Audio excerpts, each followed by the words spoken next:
প্রিয় দর্শক, আমার পেজে আপনাকে জানাই আন্তরিক শুভেচ্ছা ও ভালোবাসা।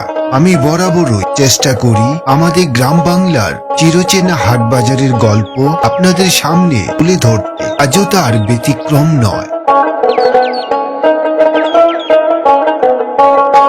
আজ আপনাদেরই নিয়ে হাজির হয়েছি এক ঐতিহ্যবাহী ও বহুল পরিচিত গ্রামীণ হাটের ভিডিও নিয়ে। হাটটির নাম ফার্ম হাট।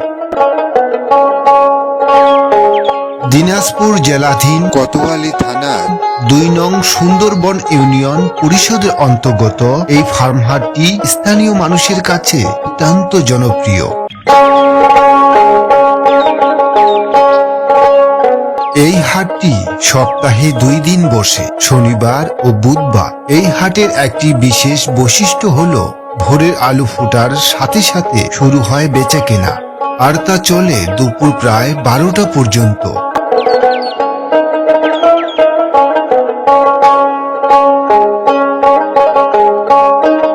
দূর দূরান্তের নানা গ্রামের কৃষকরা এখানে নিয়ে আসেন নিজেদের হাতে ফলানো টাটকা শাকসবজি ও তরতাজা তরকারি। সেই সঙ্গে বসেন অভিজ্ঞ ব্যবসায়ীরাও।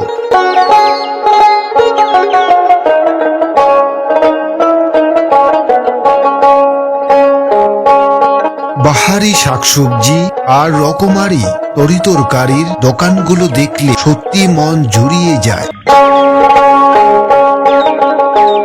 এই হাটে শুধু শাকসবজিতেই সীমাবদ্ধ নয় বেচাকেনা, এখানে ছাগলের ক্রয় বিক্রয়ও চোখে পড়ে।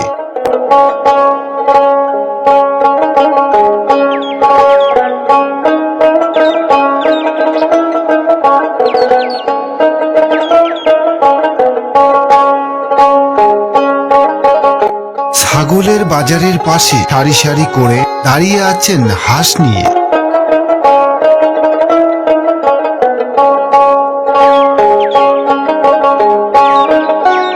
কেউ এনেছেন মুরগি। সব মিলিয়ে হাট জুড়ে এক প্রাণচঞ্চল পরিবেশ।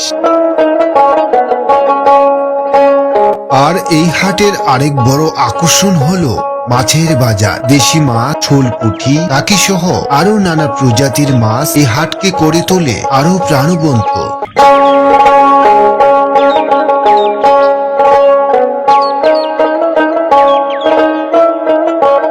এখানে পাওয়া যায় গৃহস্থালী কাজের নানান সামগ্রী, পোলা, ঢালা, ঢাকি, এমনকি মাটির তৈরি বিভিন্ন উপকরণও।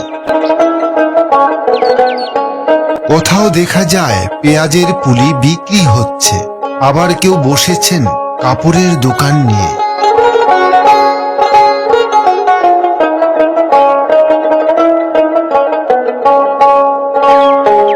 এই হাটের বড় একটি আকর্ষণ হলো রাস্তার দুই পাশে বসে থাকা ধানের বাজার।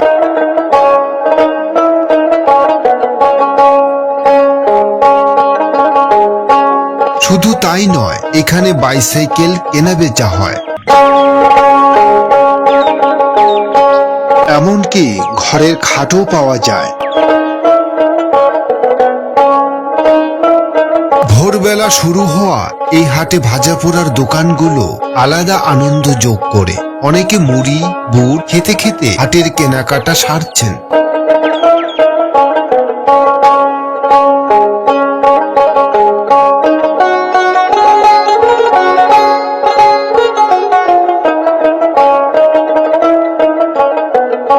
এখানে গুড় বিক্রি করতেও দেখা যায়, যা পুরাতন ঐতিহ্যকে তুলে ধরেছে। এই হাটের পাশেই রয়েছে একটি সরকারি প্রাথমিক বিদ্যালয়, যা সুন্দর ও মনোরম পরিবেশে অবস্থিত।